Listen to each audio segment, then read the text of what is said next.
So in this tutorial, we're going to look at using the Sketch and Toon renderer in Cinema 4D, which is really good for doing non-photorealistic renders. I'm going to use this laptop model that I've got made here, which already has some basic color materials on it.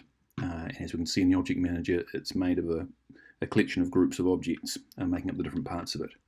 So when we want to use Sketch and Toon, the first thing we have to do is go into our render settings. So Command B is the shortcut for that. And also we can get it from this little icon at the top here. It's actually a little clapperboard with a cog on it.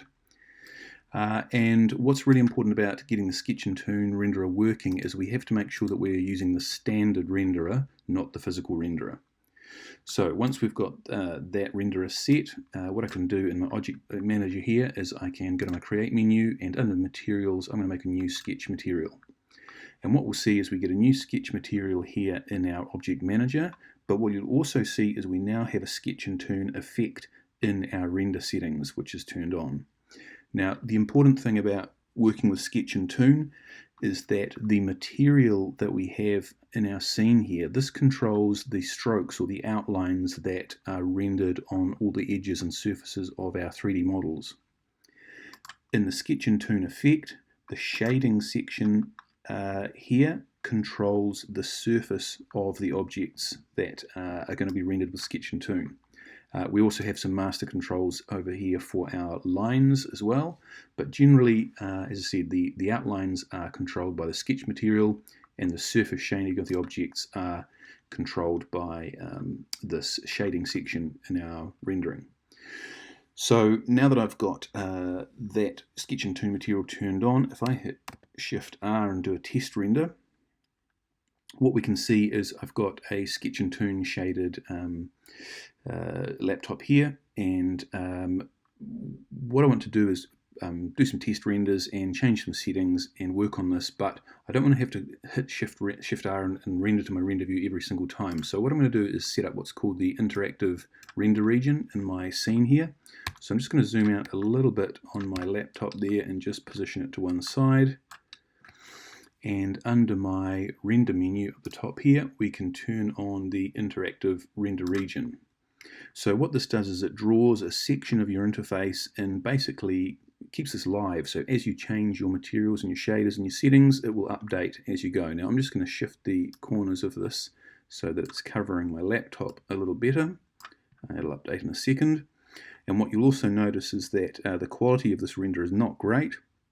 But what we do have is a small triangle on the inside of this right-hand side, and if we click and drag that downwards, that creates a lower quality render that renders very quickly.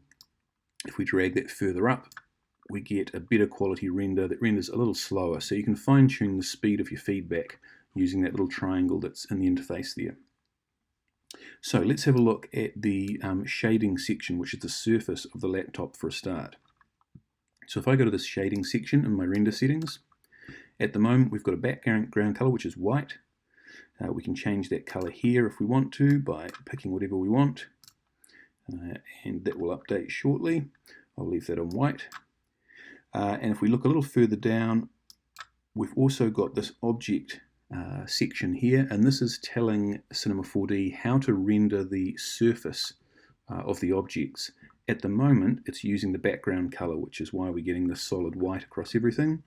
What I can do is change that to shading, which means that it will use the colors of the actual materials that are currently on the objects and the object surfaces. We also have the setting called Quantize.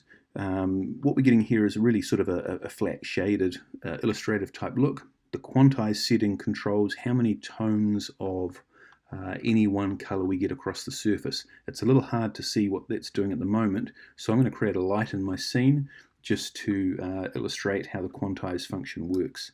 So I'm just going to turn off the interactive render region for a second, and under my create menu I'm going to create just a standard point light, and I'm going to position this near my laptop, just to one side and up a little bit. And what I want to do is see a bit of a gradient of color, or lighting I should say, across my laptop screen, and then we should be able to see how this quantize works. I'm going to move it in quite close so we can see a real sort of hot spot There we go. Now we've got a nice bright section and then fades to dark bits over the laptop screen. So let's get my interactive render region turned back on again, and I'll just readjust that so it's covering my laptop. I'll give it a second to update. Okay, so the quantize works where there are gradients of color, and what we can see across the body of the laptop, we've now got this posterized shading look with these different tonal variations. So the quantize number here controls how many of these tones we get. If I turn this down to low and wait for that to update, we don't get very many tones or bands of color across this. If I turn this up quite high, we should get a lot more of these banded bits of colors, and now we can see we've got more of them across the screen as well. We're from the lighting and the lighting highlight. So that quantize controls sort of the posterization of the effect that we get on our laptop. I'm just going to turn mine back down a little and leave it on there. We've got some other settings as well in this section of the render settings. I'm going to keep mine quite basic at the moment and just stick with this quite posterized illustrative flat look. Okay, so that's the shading section done. What we can do is also have a look at the outlines, the Sketch Toon outlines, which we get from the material. So if I double click this material, what we can see in here is that we have quite a few different options for changing the outlines on our Sketch Toon. If we go into the Strokes tab, this controls all sorts of settings on the actual lines that we get, the patterns of them, it doesn't control how thick they are, sorry, that's somewhere else. But there's a lot of sort of functions in here about the look of these lines. I'm going to go into some of the simpler or the more intuitive ones first and then come back to a couple of the other ones. So first of all, let's go to thickness. So this is sort of a global thickness for these strokes around all the shapes. So if I set this up much higher, let's put this up to 5, we should see that we get a much thicker outline. And again, we get a little preview of our strokes in the material editor window here. So that's a global thickness. We do have a lot of options for fine-tuning the thickness. I'm going to turn mine back down. Opacity is pretty self-explanatory, whether it's transparent or not. We've got a color setting in here, so we can change the color of our strokes. If I was to change that to white, we would end up with white outlines. If you were doing some sort of a blueprint kind of shader, this would be a good time to use sort of a very light blue or a white color. I'm just going to leave mine on black. One thing we can also do with this, there's a lot of settings that we can use to create some very interesting custom looks. You can actually animate the lines so that they draw on over the model. Now, if I turn on animate here, click on draw, one thing I can also do is right click on my material swatch here and turn on animate. And what that will actually do is draw on and show an animation, sort of an animated example of the stroke drawing on. You've got a timing value here, so you can set when that starts to draw on in your animation, and you've got some speed adjustments as well. You've got various settings there for changing, for example, the total time it takes to draw on, or setting an end frame, or you can just use animation end, which is the end of your scene. So you can actually have these lines draw on. So there's an awful lot of settings here we can adjust. I'm just going to turn that off for now. One of the interesting settings to have a look at is the adjustment section.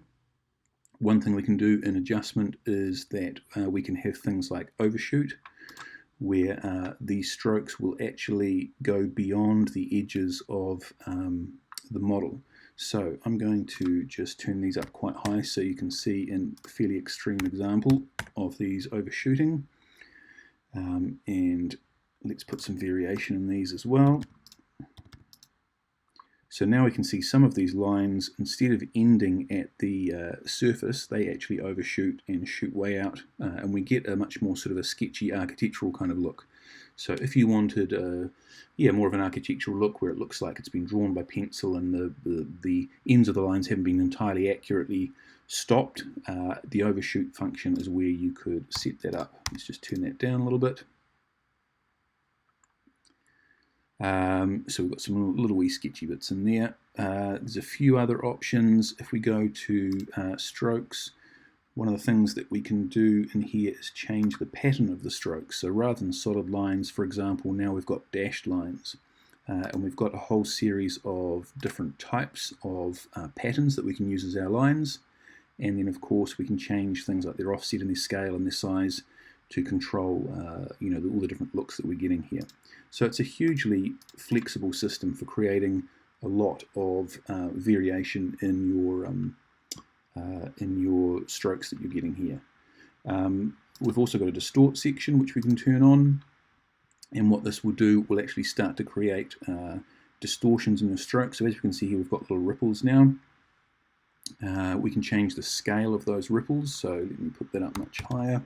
So I've turned that right up, and now we've got much sort of looser wiggly lines here, and I can also change the displacement, which is how much they are distorted. So if I turn that up to something quite high, we can end up with these really sort of scribbly lines. So there's a lot of options and a lot of different looks that you can create by adjusting some of these settings.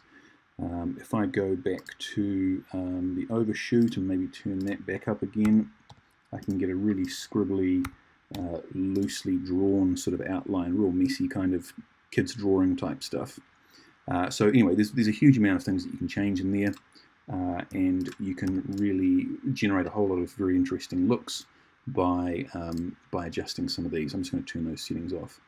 So the important thing about Sketch Toon, as I said, is that the sketch material controls the outlines, and the render settings, in particular the shading section, controls the surface shading of the objects in your Sketch Toon.